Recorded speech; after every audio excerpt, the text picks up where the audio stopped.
Okay, just sit tight, bud. I'm gonna safety lock those, and then you and I are gonna talk for a second. You know why we're here? Yeah, I think, yeah. Okay, well, we did find the bodies.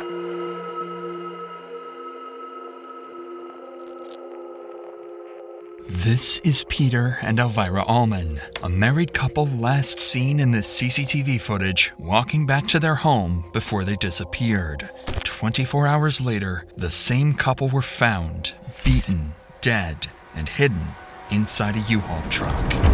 With no clue how this gruesome double homicide happened, detectives are left to piece together the puzzle and find the killer. You murdered your parents. And he said, actually, yeah. I said, what are we talking about? He says I got 2 bodies. I said, what do you mean bodies? He says, I killed my parents. So he says that he was going to Milwaukee? His plan is to head in the direction of Milwaukee and then turn around and go back south. That way you guys think he's going north. Be advised, we do have a caller on the line. He said that Max is standing on the backside of his house.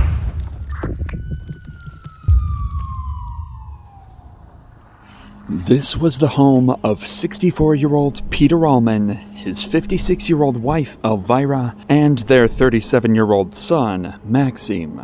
Peter and Elvira were close to retiring, and were starting to look forward to enjoy a relaxed life during their twilight years. But on November 30th, 2021, something strange would happen.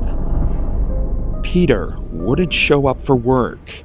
Peter had always been on time and never missed a day without letting someone know, so his co-workers quickly grew worried. Within hours, they would try calling his wife, Elvira, to check on him, but when she failed to answer as well, their concern grew to the point where they contacted the police. The very same day, officers would be dispatched to the family's house for a welfare check, but when they knocked on the door, no one would answer. Worried for their health, police would break into the home only to discover an even bigger mystery. Everyone was gone. It was as if the entire family had vanished. Inside the house, officers found no signs of a struggle. The rooms were tidy and nothing immediately pointed to foul play, except for one particular detail. A white, powdery substance was scattered in all of the rooms. While strange, it wasn't enough to offer any clear answers. This discovery would escalate this from a missing persons case to a murder investigation. Detectives quickly reached out to the neighbors in the area, hoping to gather information about the family's routines, or whether anyone had heard about them, planning to leave for a trip, and that's when they'd find something interesting. One of the neighbors had a CCTV camera pointed at the approximate direction of Peter's house, and a recording from earlier that morning would reveal something disturbing. 3 unidentified men were seen carrying a large wooden box and a freezer out of the Almen home and into a U-Haul truck parked outside sometime between 3 and 4 a.m. This discovery raised more questions than answers. Who were these people? And what are they moving at 3 in the morning? The U-Haul truck quickly became the center of the investigation. Finding it was crucial. Everything hinged on locating that truck. Over the following hours, detectives began checking all U-Haul facilities in the area, hoping to find a model matching the one on the CCTV. Police would use cadaver dogs, specially trained canines able to smell and identify dead human bodies to check the trucks they were searching. And on the next day, December 1st, one U-Haul truck parked outside of one of these facilities would alert one of their dogs. This alone was enough for a search warrant, and officers now had full access to break and enter into the U-Haul. Upon opening the truck, the detectives would make a gruesome discovery. 2 bodies, both brutally beaten. Peter was found inside the wooden box, and Elvira inside the freezer. However, one person was still missing. Their 37-year-old son, Maxim Parnov.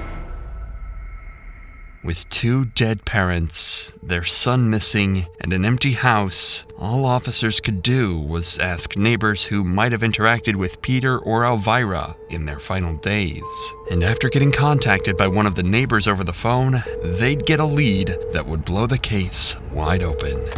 So yeah, I get it, you're shaking. What did he tell you it happened? He said they passed. They passed, and I'm like, wait, what does this mean? He said that they've been fighting and arguing, and he was talking to Pete, but like he called him a liar. Pete responded with, you know, get the hell out of here, you know, and he didn't describe what happened. He said it's really unfortunate, but like what happened is they passed.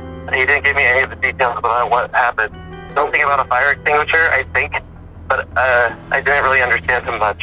Piecing together the statement from this individual, it is apparent that some sort of argument happened between Maxim and his parents before their disappearance. But what detectives hear next would set off a manhunt to trace Maxim down before he could slip away from their grasp. I completely understand. So he says that he was going to Milwaukee? His plan is to head in the direction of Milwaukee, to stop at like gas stations or whatever, buy prepaid debit cards for like $1,000 each, and then turn around and go back south. That way you guys think he's going north. Okay, and how is he going to get those prepaid debit cards? He's running the dead dad's card. Okay. He has the checkbook and the dead dad's card. The checkbook and the dead dad's card, you said, right? Yes. Okay. And he left maybe 5 to probably 10 minutes ago now? 10 to 15. Immediately, every single officer and department, not only in Algonquin, but all surrounding states, was notified. And the hunt for Maxim, who clearly wanted to run off with the money, was on. After 24 hours into the manhunt, at 5:45 a.m. on December 2nd, officers had a lead. By approaching AT&T, Maxim's cell phone provider, officers were able to get an approximation of his location. This was done by using cell tower triangulation, a technique in which a phone's connection to surrounding cell towers is used to pin a suspect's location. However, this comes with its inaccuracies. In Maxim's case, officers had a 223-meter radius to search, but this entire radius was cut down to just one home with just one phone call that officers receive. 166, be advised, we do have a caller on the line that says that they are Maximum's friend. His name is Andy Helzer. He said that he is outside the window on the back side of the house. I'm getting a confirmation on the address that Andy is telling us he's at. 10-4. He says he's with Max? He said that Max is standing on the back side of his house. With this information, cops need to be incredibly careful as they approach Maxim. The slightest mistake right now could mean that he becomes aware of their presence and attempts to flee. If he's armed, this could quickly go from a chase to a deadly gunfight. He's hot. Be advised, this house says exactly 223 meters. Right there. Come on. Hands out of your pockets. Show me your hand. Come out to this open area. Do you have any weapons on you? What's your name? Okay. Go ahead, turn around, face away from me. You got lethal cover. No.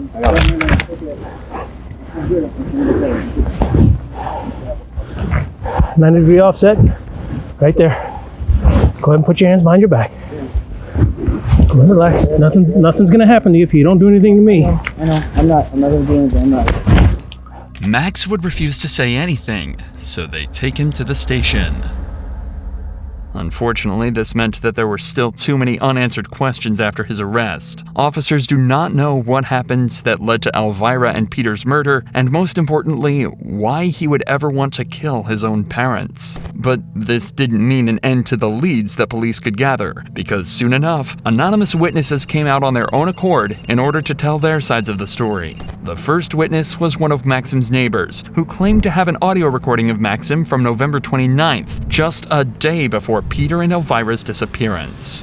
You previously told me that on your cell phone you have a recording of what happened on the 29th. Whose voices are we going to hear? You'll hear my voice, Raymondo's voice, and Max's voice. All right, why don't we go ahead and play what you have there on your phone. Before listening to this audio, keep in mind the fact that Maxim had a well-known reputation in his neighborhood for doing anything to earn money. After all, he was an immigrant from Russia, and there were very few jobs he could work, which is why this audio would reveal one of his shady sources of income. Okay, look. I'm gonna just go. What the fuck do you think? Like, you think I came here to fucking tell you a fucking story? Here's the fucking, look it up. Here's a $5,000 watch. It's a $7,800 watch. Where the fuck did I get this from? I got there, man. From working? I'm trying to get a help of a friend because I can't lift something by myself, okay? And I need to do it just like, that's it. Lord, I did not. And if I try to do it myself, it's like, I'm gonna, and I need someone to help me. And then also driving the car and dropping it off, it's like, I need someone to help me follow with another car, and then wherever the we're going, we'll figure it out. Into the fucking lake. I know you don't understand, and you might think I'm like, whatever. I'm not gonna tell you. Here's the thing, right? Here's the thing. It's help like, us help you. Right. So, like, speak for yourself. I can only take so much information at once. Right, okay. Because, like, you know what I mean? Like, right. That's a heavy load to drop on somebody. It is.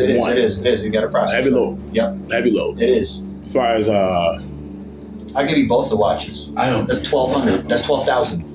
And pawn it by someone else. Go through somebody else's name, whatever. That's $12,000. I'll give you 3 watches. That's $17,000.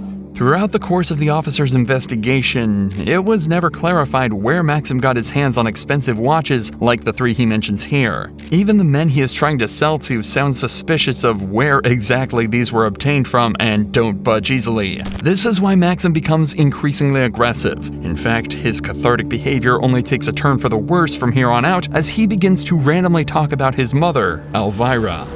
But here's the thing. I've been living this for my whole entire life with her. And she killed my dad. She's the reason why my dad died.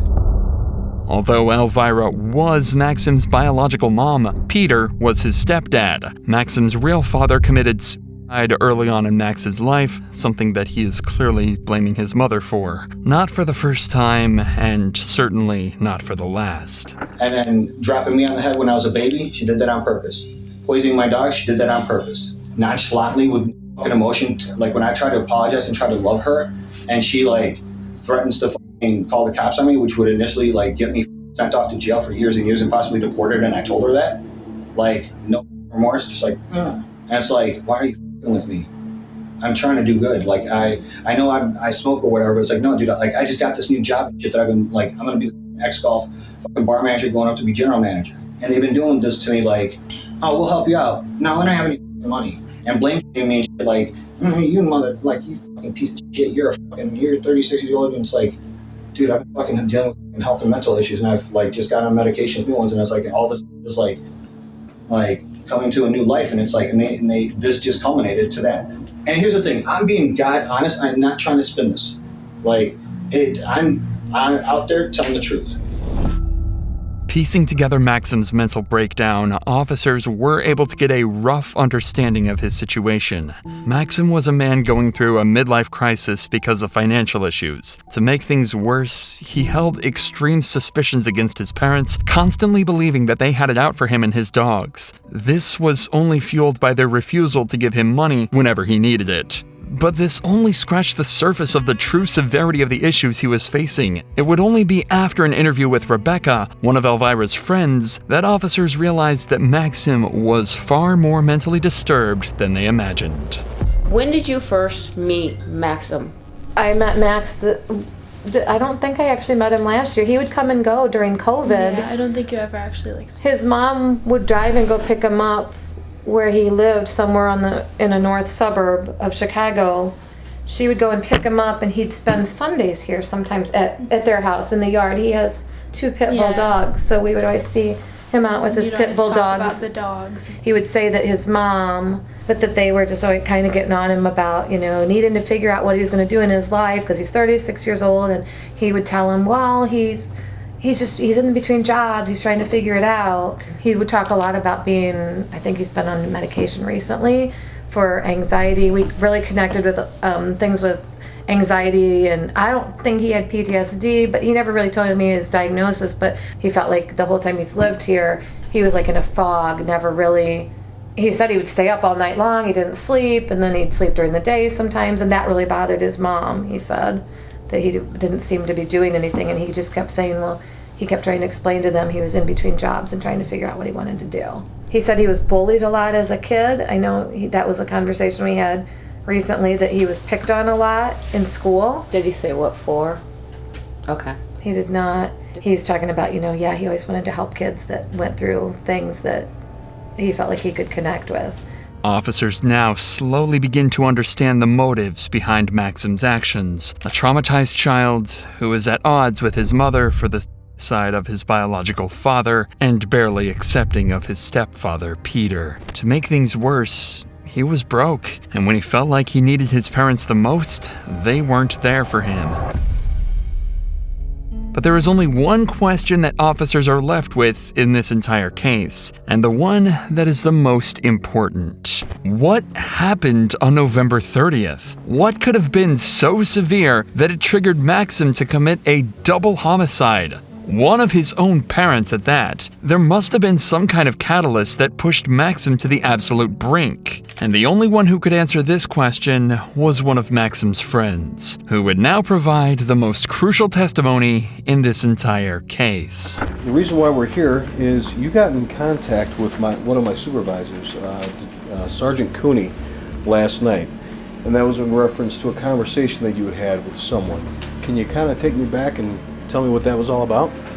Yeah, so I was enjoying my evening as you know, normal. I just gotten off work about 2 hours before, and I got back here, and I was actually expecting another friend to come visit me, and my buzzer rang, so I assumed it was them, so I buzzed them in, and in came Maxim Parnov, and you know, he had shown up before unannounced, but like it had been a few weeks. Okay.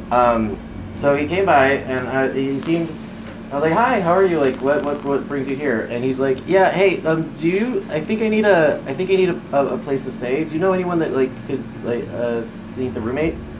And I'm like, what happened? Because I knew that he had been living with his parents out in Algonquin. And he's like, I don't really want to talk about it. I'm like, okay. I'm like, and you know, we keep talking, and like he seems off, so I start to pry. Sure. And as we're talking, I'm like, did you upset your parents? Like, what did they throw you out? Like, what happened?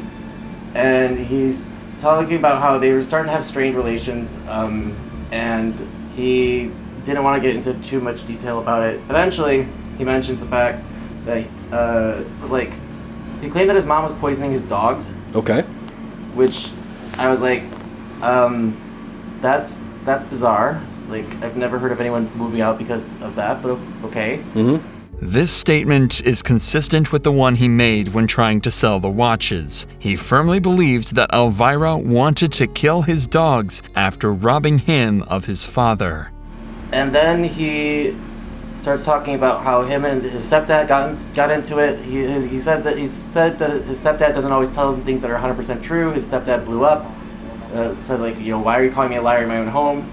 And threw him out. And then he said, he's like, yeah, you know, it kind of really me for this job that I've got, this new job that I have, and I kind of already screwed that one up. I don't really think that's gonna work out. He's like, but I was thinking about like tying them up and like scaring the hell out of them or something. And at this point, I'm like, wait, what? And I'm like, you can't hold your parents hostage, man. I thought it was just like some silly comment or something. Right. And he's like, yeah, that's what I was originally probably gonna do, and unfortunately it passed. And I was like, what? And he's like, yeah, they're no longer with us. And I'm like, you murdered your parents. He said he didn't want to say that word, but he said, actually, yeah. And okay. When you were talking to him, what day was this? You guys found him Wednesday, because right after I asked if he had murdered his parents, and he didn't say no. I googled Algonquin news. Right. And lo and behold, there's his Facebook picture plastered all over the internet, and I'm like, oh my god! And like my jaw hits the floor, and honestly, I don't pick it up until he leaves. Sure. Like and he's asking me questions like, do you know anyone that's trying to sell like a cheap car, or like anyone that like, you know, or somewhere I could sell my car? And I'm like, what? I don't know how to compute at this moment. Like, sure. Like, no, it's not a normal situation. He told me several times. He's like, "Don't worry, no one's tracking me. I don't have my phone with me. I don't have my phone." I'm like, that's not even like the least of my concerns. Like, there's somebody who murdered another person in my room. So, yeah, that was my Wednesday evening. on his way out, like, he told me, he's like, I think I'm gonna go to Florida, or I think I'm gonna go through Indiana. And he asked me, he's like, how do I get $50,000 out of an account? Because he was talking about his dad's bank account, and I'm like, I told him, I'm like, I don't know, man, like, go buy gift cards or something. Okay. Like, because I was just trying to get him. Well, you've had someone in your house that just said something alarming. You want to get them out of your home. It's understandable. And I don't want to find out, like, I don't want to end up like mom and dad. Exactly. So he didn't seem like aggressive. He did not seem confused. He seemed like he was trying to figure out like what to do now, and he seemed melancholy about it. Like okay. Not like, but not too bad though, because I don't know. It was just, it's not. I am used to knowing Max as somebody who was pretty happy. He was going through it. He was having a hard time. He lost his job, and then things kind of degraded as he sold his place in Forest Park, moved into a place on the west side. He didn't really like the west side was not treating him very well. His dogs were getting sick, like whatever. But I knew him as a pretty happy-go-lucky person, and like it was bizarre. And over the course of the last few months, I had seen him kind of like change a bit to be more and more just sad. Okay. And like I spent a lot of time talking to him, trying to be like, hey, go outside, socialize, get a job, like do these things, and these things will make you feel better. Trust me. Isolating yourself is not a winning move. Maxim's isolation was more chronic than anyone could have imagined. He did not have any close friends who could help him out with his issues. His relationship with his parents was skewed, and there was barely anyone he talked to. This explains the severe dependency on his dogs that he developed, since he found them to be accepting of who he was. For Maxim, his dogs were the only living creatures that he felt would not abandon him. This is confirmed by the witness's further statements, while he also reveals the details of the events leading up to the murder. I mean, on his way out, like, the last thing he said to me was, he said, like, I just needed somebody to love me. And then, like, that was kind of the last, and then I was like, bye. And would that be a normal thing for him to say to you, or? He was starting to get emotional about, like, what he had done. Was there anything that he said that led you to believe that there was a way that he had, He mentioned, the last thing that he mentioned was there was something about a fire extinguisher. Okay. I could not understand him very well because he was starting to get upset. He was talking about there's something involving a fire extinguisher, and like the dad threw a card and was like, clean it up or something, and then something happened and now they're dead. My initial hypothesis was that since like he talked about wanting to tie them up and like scare them, that I'm assuming, I'm like, well, did he poison them and he accidentally like poisoned them too much? Like did he want them just to be incapacitated so he could actually, I guess, hold them hostage? Right. But and overdo it. But like I don't. That's really all I thought. I mean, I have no idea what happened to them. Okay. And as far as like the fire extinguisher, and he said that was like that happened and then they were dead. Did he like say that was like a tipping point, or did he say why the fire extinguisher was used or anything like that? No. He got into an argument, and then I can't really understand very well. Okay. And then he talked about the fire extinguisher, and then he would not tell me anything. Okay. Didn't give any specific. Okay.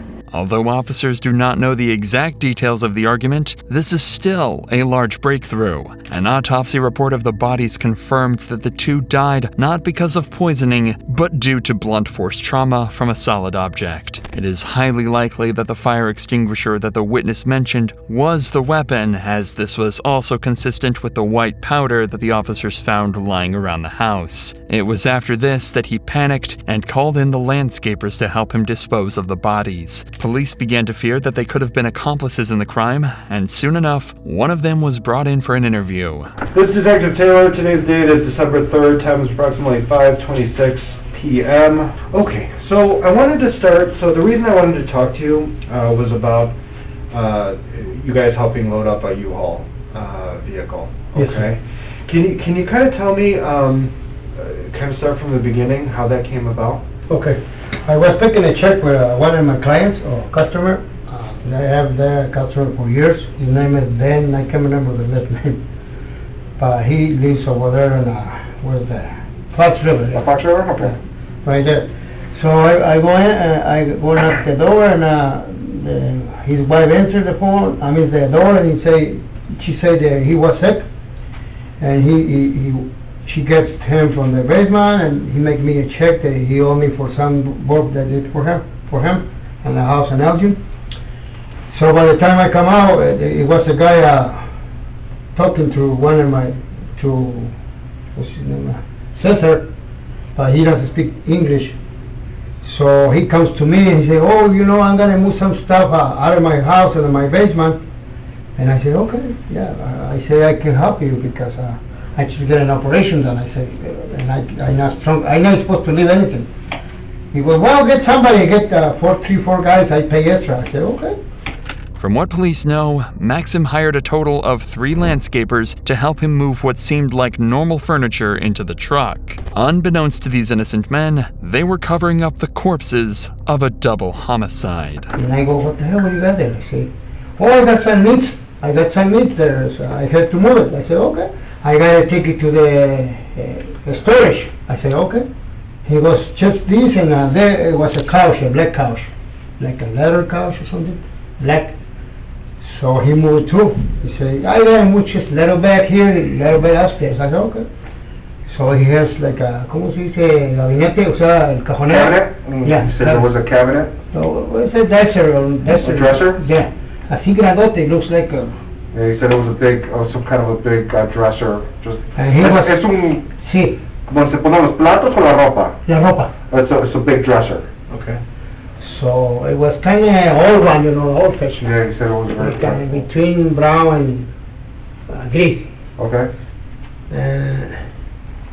So I kind of figured out what the hell's going on because he had tape around with a plastic cover too. So I said, well, and I said, what you got there? It's too heavy, I was going to say take the fucking doors out, Yeah. So they will be lighter, So he said, no, I got things there that I'm not supposed to take. I got to take it over there, By comparing the general movements of the landscapers recorded on CCTV with his statements, the details so far seem accurate. Although most of the suspicion has been removed, they cannot be completely sure, and by questioning him further, they can achieve 2 objectives. The first is the fact that they can make sure that none of the 3 men were accomplices. The second, and most important one, is getting more details about Maxim's behavior, movements, and intentions on the day of the murder. This can help them build the case against Maxim even more. So, it looks like he was too nervous and he was in a hurry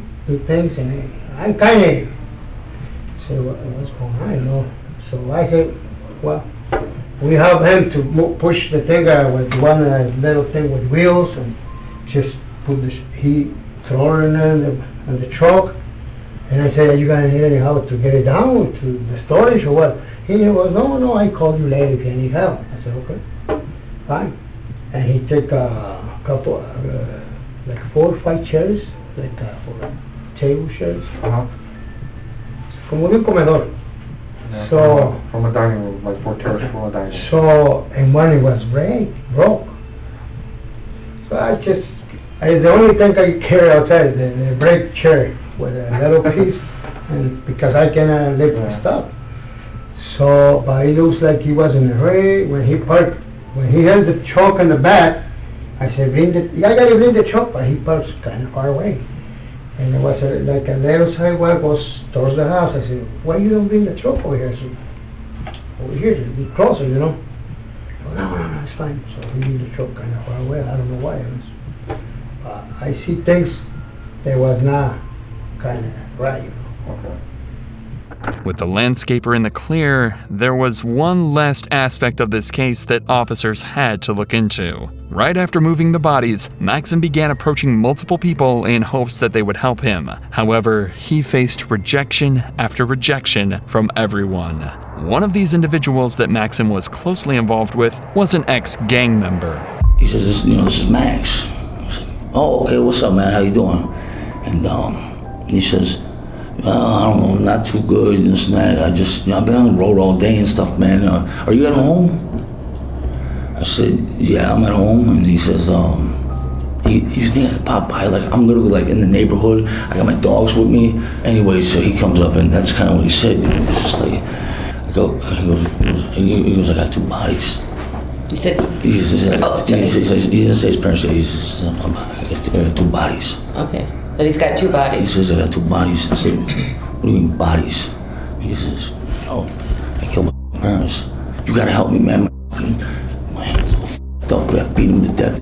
My fucking hand, I can't even move my fucking hand. My foot's all f***ed. He goes, man, I need somebody help. I said, it ain't gonna be me.